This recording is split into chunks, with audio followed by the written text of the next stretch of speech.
Hey YouTube and Reddit. Some of you over on Reddit ThetaGang yesterday were interested in my wheel tracking spreadsheet. So I wanted to give a brief video for how it works and the features of it. And I will be going into and entering another AMC trade today just to show the whole process. So without further ado, here is the tracker.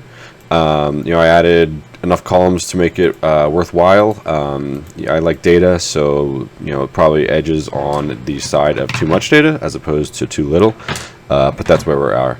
That's where we are. So it's broken down into a couple different basic sections. Number one is the options info. This is the basic info of the option you are selling to open. Generally, is what you do for the wheel. I have not been assigned yet, so I don't have any tracking for that. But anyways, the white columns are manual entry, which I've denoted up here. So you would manually enter in all of this stuff and this stuff. Anything that is blue is a calculated column. So you can see here I've got some concatenation and is blank stuff to keep it pretty. And I did mark over here on row 30. This is basically where I started all of the if is blank, basically don't do anything. If it's not blank, do something. That logic is not present in some of these higher rows. So this first section is the option information. This has nothing to do with the entry price, which is the next section. So you put in the price of the option when you sell it. And the next two columns are calculated, which is the credit. This is how much you get. It's basically the quantity times the entry price. And the next one is the break even, which takes the credit and subtracts it from the strike price. You'll see this D column highlighted a lot because that's what I use for the if is blank to keep things pretty. Also, this equity column is also calculated from basically the same thing, the strike price and the quantity. Somebody mentioned something about margin accounts and buying power. This is I do have a margin account here, but there's two ways to think of it. Number one is this equity is really halved, so you can just do it divided by 2 here if you want. So here this is 750, or you can just think, okay, I actually have twice as much cash as I need. So the next section is the current prices, and you may have seen these updating right from ThinkOrSwim. So really the formula, it's just this last bit here. So it's looking at RTD, I think is real-time data. It's some connector that is apparently pretty common for things like this. TOS, ThinkOrSwim.RTD real-time data. What we're interested in is the last price of symbol D28, which is over here, AMC. So if I break this out into something more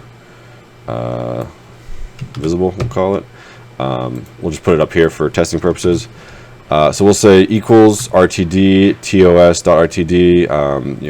There are 2 commas here. I don't really know. This is the first time I've actually seen this here. Program ID is this first thing apparently. Server can be blank apparently. Topic 1 is going to be which data point you're interested in. Topic 2 is going to be the symbol.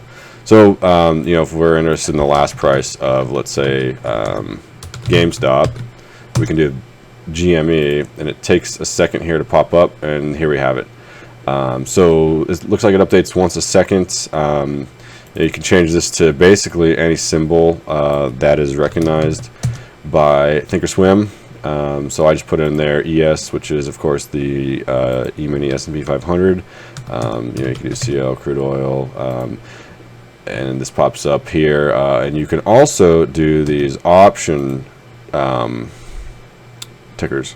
So they're a little more complicated. It starts with a dot, the ticker, the expiration, the put, caller put, and then the strike price. And so that's why this column is auto-generated, because this is where the option price comes from. So you can see here, we're looking at option price for row 27 here, Palantir. And so the first thing it does is checks to see if this is blank. If it is, it doesn't do anything. If it's not blank, essentially what the rest of this stuff shows is, okay, it's going to go get the last price for this symbol.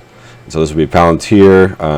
It's the July 16th, 2021 put at the 19 strike, and that's really just constructed from this stuff here. I just put the date in a certain format, and the strike and the put or call, whatever. So anyways, this stuff is all calculated. This video is it's getting to be a little bit longer than I thought it would be, but here we are. And so the exit stuff is white is manual entry, and then the blue is calculated. So this just takes the price. It checks to see if the date is blank to keep things pretty. If is blank, that's all that's for, is to keep things pretty. So it does the quantity and then the price, and then the outcome. These are all calculated columns. Days held is just exit minus entry. Net P&L is the credit minus the debit. Profit and loss is based on the net P&L.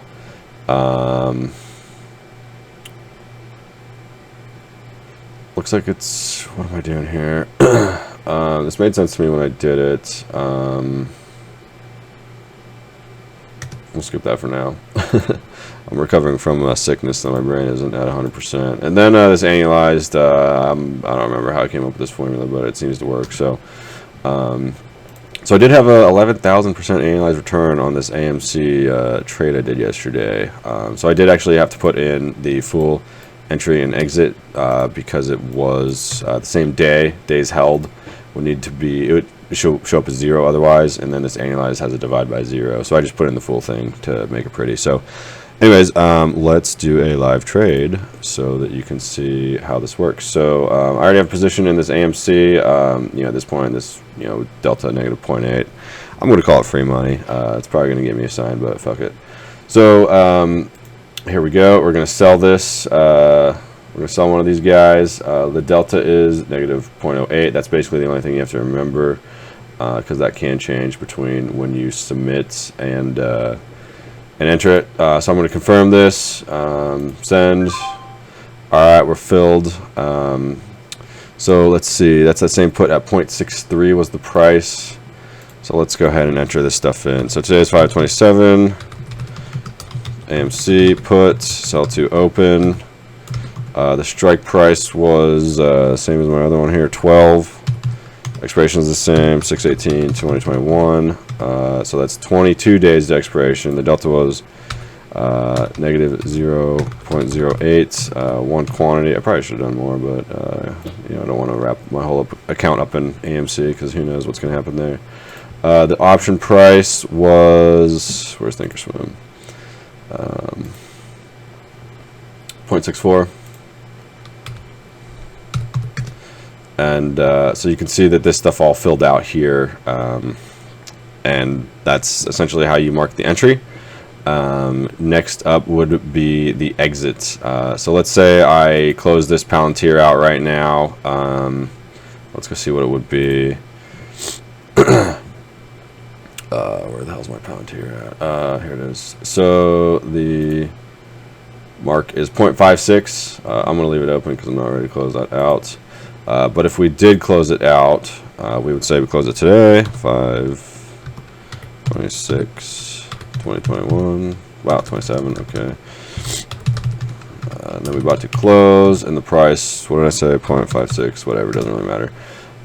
So here we have 2 days held. $12 profit and loss. 0.06%. Whatever. That's still a decent trade, I suppose. So that's how I use my tracker. I'm going to remove these because that isn't actually closed yet. And so here you can see everything is updating still. One thing on this, you do have to have ThinkOrSwim open when you open up Excel for these formulas to work. So that's it. So I am going to post a link to this file in the description so you can download it and use it for yourself. There is also this pivot table over here. You just have to refresh on that every so often. I don't know why they don't automatically update. I'm sure you can make that happen, but it's a summary. I guess if you're into pivot tables, you can work with these. If you're not, then you can just ignore it. Also, there's a little 0 over here. There's a lot of fields you can use in ThinkOrSwim. I'll see if I can dig up that link as well, but really the main ones I use are last price, and I think that's about it. So Alright, so a little longer than I wanted, but 10 minutes is still perfectly reasonable to explain this tracker. So thanks for watching, and hope you have many successful wheels in your training future. Alright, thanks.